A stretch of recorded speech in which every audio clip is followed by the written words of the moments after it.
Alors, l'amor fati que l'on vient de voir semble être donc une sorte, je résume, hein, je résume du coup, c'est une sorte d'attitude globale qu'il faut avoir en nous dans toute situation au cours de notre vie. Une attitude que l'on doit garder tout au long de notre vie.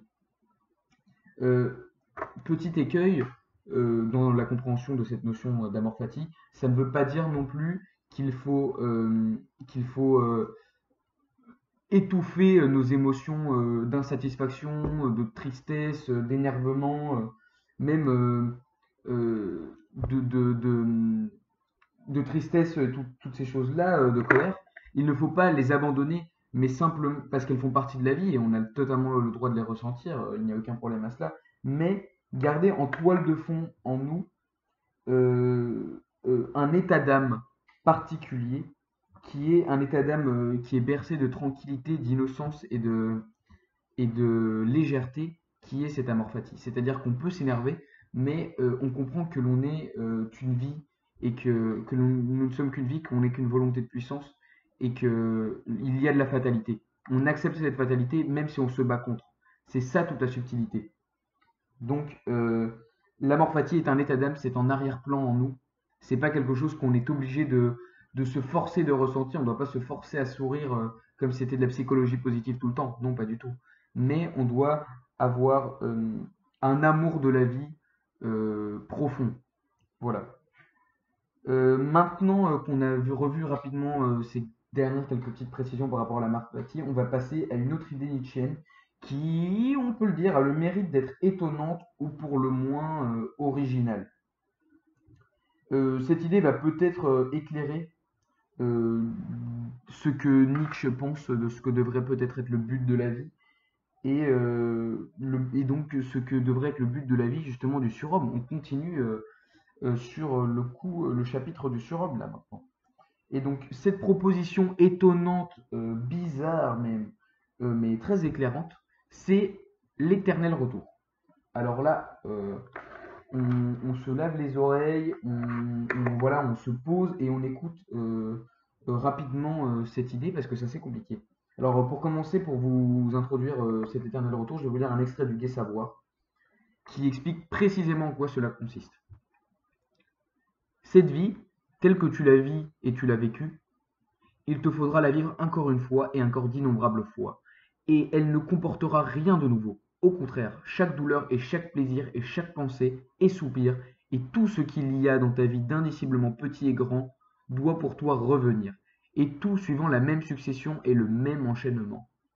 La question posée à propos de tout et de chaque chose, veux-tu ceci encore une fois et d'innombrables fois, fera peser sur ton agir le poids le plus lourd.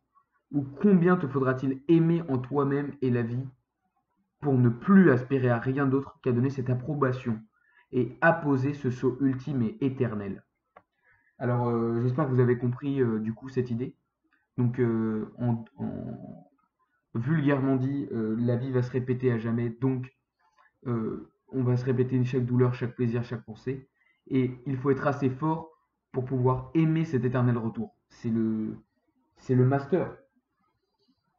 Alors on ressent directement que cette proposition, bah, c'est la quintessence du grand oui à la vie nietzschéen. La vie va se répéter, donc mieux vaut lui dire oui que lui dire non, parce que si vous lui dites non, bah, va falloir dire non tout le temps. Et quand on dit non tout le temps, généralement c'est pas très amusant et c'est pas très agréable. Ça c'est la première chose. Là je vais donner plusieurs conséquences en fait de cette idée-là. Alors évidemment, premièrement cette idée révèle de la science-fiction, hein. On ne répète pas vraiment sa vie, c'est une image, c'est une idée. Et cette idée, elle sert à comprendre que la vie, dans un premier temps, est faite par nos choix. Pourquoi? Parce qu'on va revivre éternellement les choix de vie qu'on a fait. Donc, il faut faire très attention aux choix que l'on fait dans notre vie, car ce sont eux qui déterminent ce qu'il advient plus tard. Donc, on voit la complexité nietzschéenne, parce que d'un côté, il y a du déterminisme, mais il faut faire attention aux choix. D'ailleurs, cette idée de l'éternel retour, selon moi, est une des choses qui fait de Nietzsche un des précurseurs de l'existentialisme, et précisément du rôle du choisir, qui est aussi très important chez Jean-Paul Sartre. Alors, pourquoi l'éternel retour, hein, je passe à un autre point. Je pense car un homme ayant un caractère de maître, qui est sain, optimiste et entreprenant, peut vouloir relever ce défi d'une vie nouvelle, car cette vie a été belle pour lui. Il y a fait démonstration de force dans les domaines qui lui ont permis d'acquérir victoire et triomphe là où il le voulait. Si ce n'est pas le cas, que cette vie fut ennuyeuse et corrompue par la fainéantise, la pusillanimité et la peur de l'autre, alors une grande lassitude se ressentira en vivant ce retour éternel, ou rien qu'en y pensant. Euh, Ça, c'est un premier point. Mais malgré tout, pour toute personne, même un maître, l'éternel retour, ça veut quand même dire revivre certains moments de douleur, de tristesse, de deuil, etc. Les forts vivent aussi des moments de tristesse, mais ils réussissent à les surpasser. C'est ça la caractéristique. Et d'ailleurs, moi-même, j'éprouve, en pensant faire une belle vie, pour l'instant, une certaine nausée à cette idée. Et je pense que métaphysiquement, l'objectif de cette idée, mais je vais revenir un petit peu sur cette nausée et sur son utilité métaphysique de cette idée-là. Métaphysiquement, l'objectif de cette idée est de remplacer symboliquement l'éternité de l'au-delà que l'on retrouve dans les religions, par exemple, par l'éternité de l'ici-bas. L'éternité de l'ici-bas veut dire qu'il n'y a pas d'échappatoire hors de la vie, que se suicider nous conduira à revivre éternellement plus de peine que de plaisir. Quand on comprend que l'on vivra éternellement cette vie, on comprend qu'il n'y a plus d'excuses pour ne pas la vivre pleinement. La crainte d'une vie répétitive nous oblige, je pense, à vivre une vie avec le plus de rebondissements, d'intensité et d'une certaine manière de travail, car le travail à la longue et sur la durée est plus intéressant que l'ennui et la tranquillité à ne rien faire. Ça encourage le fait de vivre des mouvements différents, de changer, d'évoluer, car répéter du changement est moins ennuyant que répéter une vie tranquille sur un transat à bronzer.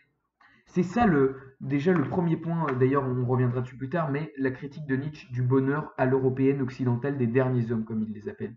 C'est que le bonheur, c'est la tranquillité de ne rien faire, l'apaisement. Pour Nietzsche, le bonheur, c'est la guerre, c'est le conflit en soi, c'est vouloir toujours plus. Je passe à un autre point.